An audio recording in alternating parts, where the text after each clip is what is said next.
Hey Cobbers! Our office created this informational tutorial that explains what the housing sign-up at Concordia is like. I'm going to go through these PowerPoint slides that contains different information on the process and goes a little bit more into depth on what to expect during housing sign-up. So what is housing sign-up? Housing sign-up is the process that will solidify your on-campus housing for the following academic year. The entire process usually begins in early December, and by the middle of spring semester, you should know where you're living and who you're living with for the next academic year. All students interested in living on campus for the following academic year will need to complete all the steps in the housing sign-up process. These steps are: Step 1, the application. All students who are interested in living on campus for the next academic year will fill out the online application. The online application is found in your My Housing, which you can get to by going to cord.edu/housing. I've created a different video tutorial on how to fill out the housing application and apply for housing, so see the link for that video on our website. It's important to keep in mind that any student who might be interested in living on campus for the following academic year should fill out the application. Even if you are unsure if you'll be living on campus for the academic year, you should still fill out the application. You're not obligated to live on campus just by filling out that application. You can choose not to continue with the housing sign-up process if you do decide to live off campus or have met the 4-semester live-on requirement. However, if you do sign up for housing, be aware that there are cancellation deadlines and fees for canceling after certain dates. The applications this year are open from December 1st, 2015 to February 1st, 2016. Step 2, the lottery number. Students who have filled out the application will receive an email containing a lottery number on February 2nd. The lottery number will be sent to your Concordia email address. Lottery numbers are randomly generated based on class status and assigned to students. There is no measurement of these numbers, they're simply randomized within class status. The lower the lottery number, the sooner you'll be able to select your room. You might wonder what the chances are of getting into a room you want with your lottery number, and I'll tell you right now that the odds of getting into a specific room in a specific building is based on so many different factors that it's basically impossible to give an answer to that question. When you receive the email with your lottery number, you'll also receive information on the date and time in which you can log into My Housing to select your room.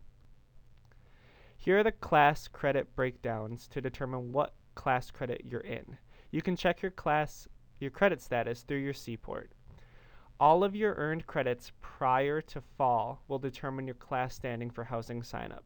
So keep in mind, we're going to take all of the credits that you've earned, including fall 2015, so the credits that you are currently in or have just finished, and then all the credits that you are signed up for spring 2016. So we're going to add all those up, and then whatever class credit you're in will determine what application you can sign up for. Step 3, the roommate selection process. So there's going to be two different options for roommate selection. This is option 1, you match. Before you log into My Housing to select your room, you'll want to select your roommate or roommates. You will match up with each other through My Housing. I'm going to be creating a different video tutorial on how to do that as it gets closer to February, so watch for that. It's important to note that you'll only see rooms that match your occupancy. For example, a roommate group of 3 students will only see triples through My Housing. The second option for roommate selection is We Match. There's going to be a question on the application that asks if you want to be matched with a roommate by the Residence Life office on your application. I will manually match you with a roommate and assign you a room based off of the preferences that you list on the application question. Keep in mind that this assignment will occur after others have completed their housing sign-up, so it really is to your benefit to seek out a roommate or roommates on your own. Step 4, room selection. Once you're matched with your desired roommates through My Housing, the roommate with the lowest lottery number will go in to select the room that you want. You'll want the roommate with the lowest lottery number to go in and select the room because they're going to have the earliest time out of all of you to select a room. Like I had mentioned before, only rooms that match your occupancy will be shown. Non-occupancy. Non-occupancy is when you want to live in a room, but you do not match the occupancy of that room. For example, let's say that you're matched with one other person through My Housing, and the two of you want to live together in a quad apartment with two other random students. If space allows, you'll have the option to enter into a room with a non-occupancy match. I want you to keep in mind that this option is only available for students with a credit status of junior or senior, and non-occupancy happens only if there are open apartments left after occupancy match students select their housing. If space does allow for non-occupancy match, this will be available for you on February 18th. Our office is going to email students on the 17th with information about non-occupancy spaces, letting you know if they're available and what the process is for that. Here are some frequently asked questions that our office typically receives. I just wanted to go through a few of them, but I know that there will be more. Can sophomores live in apartments? The apartments are living spaces for juniors and seniors, so the short answer to this question is no. However, I want you to keep in mind that what classifies you as a sophomore, junior, or senior is your credit status. So you might be a sophomore, as in your second year at Concordia, but you might have a credit status of a junior. So in that case, you will be eligible to live in the apartments. Will I be able to live in a single? There are a certain number of singles and reduced occupancy rooms available. It will all just depend on your lottery number. In case you're wondering what a reduced occupancy room is, it's a double room that you buy out as a single, so you will be the only occupant in that double room. What if my matched roommate changes their mind?